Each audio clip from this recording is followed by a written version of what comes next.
సామెతల గ్రంథం 13వ అధ్యాయం 6వ వచనం. యథార్థవంతునికి నీతియే రక్షకము, భక్తిహీనత పాపులను సెదసినేసినట్టు తినివేయును.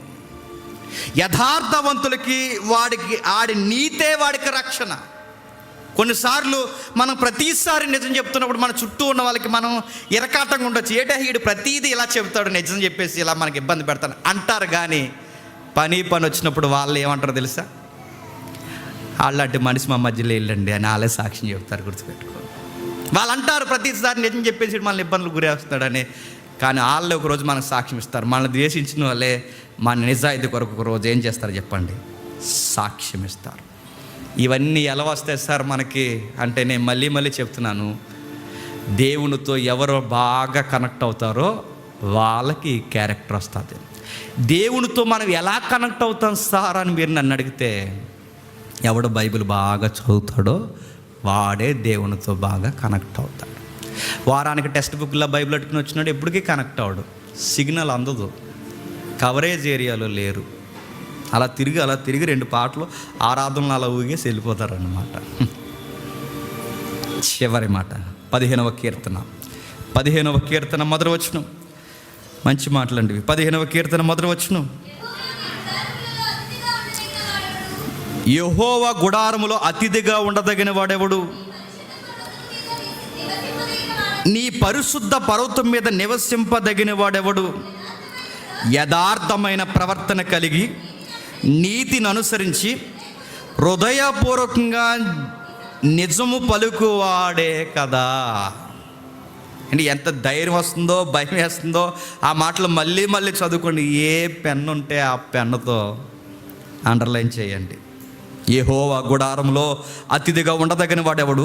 నీ పరిశుద్ధ పర్వతం మీద నివసింపదగిన వాడెవడు? యథార్థ ప్రవర్తన కలిగి నీతిని అనుసరించి హృదయపూర్వకంగా నిజం పలికేవాడే కదా. నువ్వుండే ఇంట్లో వాడు ఉండగలడు. దేవుడి ఇల్లేదండి. దేవుడి ఇల్లు ఏంటో తెలుసా? రేపు రాబోయే నిత్యత్వం. ఆ నిత్యత్వంలో ఎవరుంటారో తెలుసా? భూమి మీద నిజాలు మాట్లాడిన వాళ్ళు ఉంటారు. ఈ మాట మీకు తాగుతుందో లేదో. రేపు నిత్యత్వంలో ఎవరు ఉంటారంటే భూమి మీద సత్యం మాట్లాడిన వాళ్ళు, నిజం మాట్లాడిన వాళ్ళు ఉంటారు. బయట ఒక స్లోగన్ ఉంది, కోర్టులో సత్యానికి చాలా విలువ ఉంది.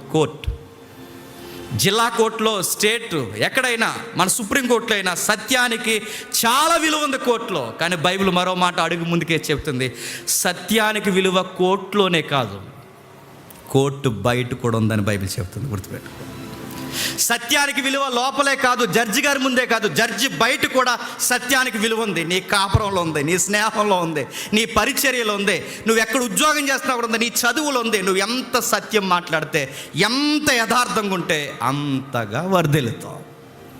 నేను ముగించేస్తున్నాను. హృదయపూర్వకంగా నిజాలు చెబితే గొడవలు అవుతాయి అంటే, ఆ గొడవ ఆ రోజుకి అవుద్ది.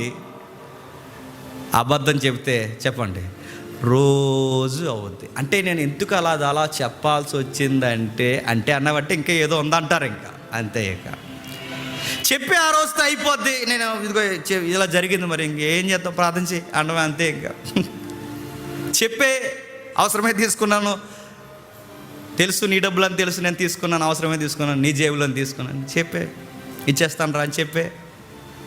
నాకేం తెలిసిన బొంగకు తెలిసిపోతావు, తెలుసు దేవుడు మనకి దిట్ట. ఇది నువ్వు నోటితో ఒప్పుకునేది గుర్తుపెట్టుకో. తీసేగరా ఎదవా అంటది, లోపల ఉంటుంది. అది కళ్ళల్లో కనబడుతుంటుంది, ముఖంలో కనబడుతుంటుంది. నేను తీయలేదు అంట, తెలిసిపోతాం. గుర్తుపెట్టుకోండి, బైబిల్ చెప్తుంది యథార్థంగా ఉండు వర్ధిల్లుతావు. సిఎస్ లూయిస్ చెప్పిన మాట నేను చెప్పి ముగించేస్తున్నాను.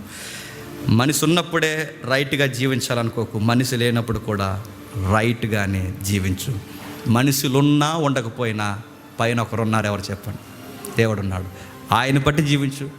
నీ చదువుల్ని, నీ భవిష్యత్తుని, నీ కాపురాన్ని ఈరోజు కాకపోయినా రేపైనా ఆశీర్వాదకరంగా మార్చేస్తాడు. యథార్థవంతులు తప్పక వర్ధిల్లుదురు.